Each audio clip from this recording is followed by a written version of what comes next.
I-assess muna ng team kung hanggang saan yung damage sa mga gamit natin at sa eroplano. May hanggang mga gamit kasi nakuha yung mga magnanakaw katulad ng generator. To ensure naman ng mga eroplano, they need to be grounded. And ang estimate ko at the very least, buwan din ang bibilangin na hindi natin magagamit yung eroplano. Even longer, maybe. Anong pinagtataka ko? Bakit ngayon lang ito nangyari? It's very likely na wrong timing lang to. Then we should report this to the police. Para malaman natin kung pagnanakaw ba ito or may nagsasabotahe sa atin. Para malaman natin ang punot dulo nito.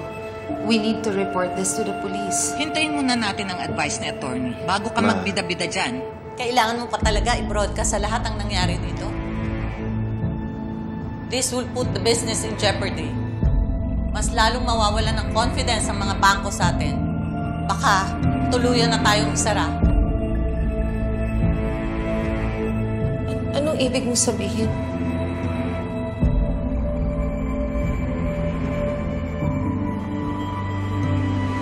Han? So, hindi mo pa pala sinasabi sa kanya ang totoo. Han? Well, malaki kasi yung kapital na kinailangan to start this business. Kahit may pera kami ni Mama, kailangan ko pa rin mangutang sa bangko. And unfortunately, the pandemic happened. Of course, nag-struggle ang kumpanya. And we needed to stop operations. Nung bumalik sa normal lang lahat, it took us a few more years para bumalik ang revenue natin. And by that time, malaki na naman yung utang natin because of the interest. Kaya kinakausap ko yung bangko ngayon na baka pwedeng i-extend yung terms ng loan natin. Ang problema, pag nalaman nila na may gulong nangyayaring ganito, baka Mawalan ng confidence ang mga bangko para i-restructure ang terms ng loan natin. Kailangan mo ng bagong investor. yes. Ngayon, alam mo na siguro, Sherlyn, kung bakit natin kailangan si Divina. Dahil kung wala ang pera niya, mawawala sa atin lahat ito.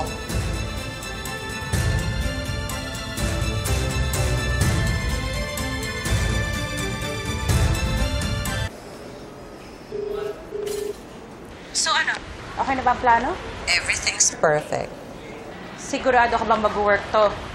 Sinabi ko naman sa'yo, mas madaling manipulahin ang isang tao pag wala silang choice at desperado. Hindi ko akalain na ganito lang pala kadali mapaikot si Raymond. Hindi si Raymond ang i-break natin dito, Divina. Sino? Huwag mo nang pansinin niya si Mama. Alam mo, minsan, she can be overly dramatic. Han? Totoo ba? Totoo bang mawawala lahat to? Hindi. Hindi ito mawawala sa atin. Lagi naman ako nakagawa ng paraan eh.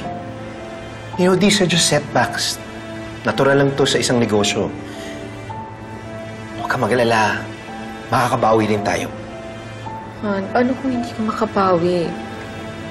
Paano kung hindi ka makakahanap ng paraan? Paano kung mawawala lahat ng pinaghirapan mo? Paano na itong mga taong umaasa sa atin? Mawawalan sila ng trabaho. Hindi ko naman hahayaan mangyari yun. Kailangan mong tanggapin yung offer ni Divina. What? If she can save us, hayaan mo na maging partner mo si Divina sa company.